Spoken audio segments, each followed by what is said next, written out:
Béatrice Rulle, vous recevez aujourd'hui Martin Benniston, il est climatologue et on va s'intéresser avec lui et avec vous à la COP26 qui se tient à Glasgow. Bonjour Martin Benniston. Bonjour. Merci d'être sur Radio Lac ce matin. La COP26 donc, qui débute ce dimanche à Glasgow en Écosse. Est-ce que c'est la COP de la dernière chance ? Ça, c'est toujours la question qu'on me pose à chaque fois qu'il y a une COP. Je suis navrée de ne pas être plus originale.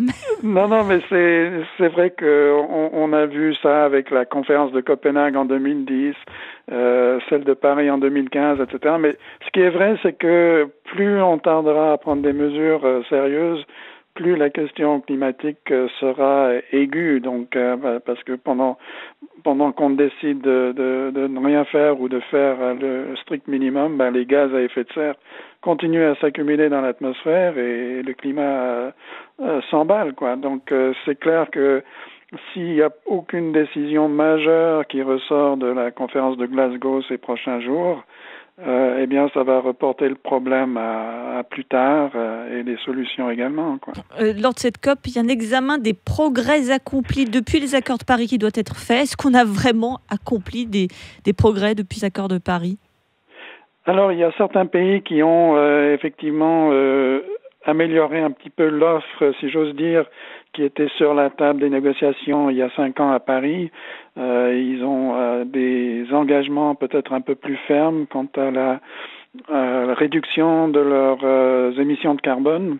Mais beaucoup d'autres pays semblent un petit peu traîner les pieds et n'ont pas vraiment fait d'efforts suffisants pour que collectivement les pays signataires de l'accord de Paris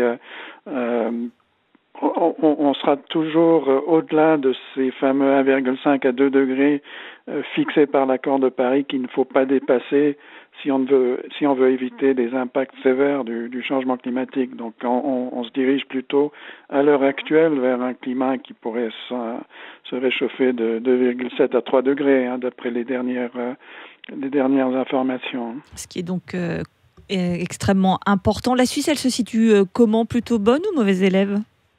Un petit peu dans la moyenne, si vous voulez, les engagements très pris neutre. par la... C'est ça, très neutre. C'est-à-dire les engagements pris permettraient une neutralité carbone d'ici 2050. On aurait peut-être aimé un petit peu plus rapidement que la neutralité carbone se fasse. Certains pays visent 2030, 2035 déjà, donc voilà quoi. Mais c'était un peu ce qui était prévu par l'accord de Paris, donc la Suisse est plutôt, je dirais, plutôt bon élève, oui. Alors, entre l'accord de Paris et cette COP de Glasgow, il y a eu, ça n'a échappé à personne, une pandémie, un monde à l'arrêt pendant quasiment 2 mois l'année dernière. Alors, est-ce que cette pandémie, c'était une opportunité de repenser le monde ou au contraire, elle a retardé la mise en place de véritables politiques de lutte contre le réchauffement climatique ? Alors, ce qui était intéressant, c'est qu'effectivement, avec un arrêt presque planétaire de certaines industries et le trafic aérien, etc., on a vu que les émissions ont baissé de manière assez significative, mais sur un laps de temps relativement court, quelques mois. Et on voit avec la reprise économique que c'est reparti comme en 14, si j'ose dire, malheureusement. Donc, oui, on aurait pu prendre la pandémie comme une opportunité pour repenser les stratégies environnementales de manière générale et climatiques en particulier.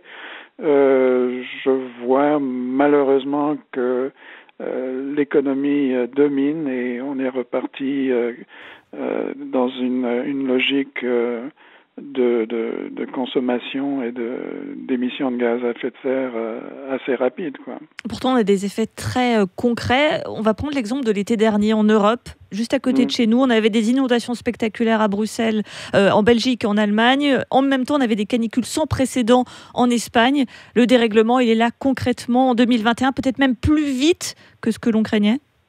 Absolument, absolument. Ça fait quelques années qu'on voit que les prévisions, les plus pessimistes, si j'ose dire, du GIEC se sont déjà réalisées beaucoup plus rapidement que ce qui était prévu par les modèles du GIEC. On pensait que certains événements qu'on a vus depuis quelques années allaient se produire dans la deuxième moitié du XXIe siècle, au-delà de 2050.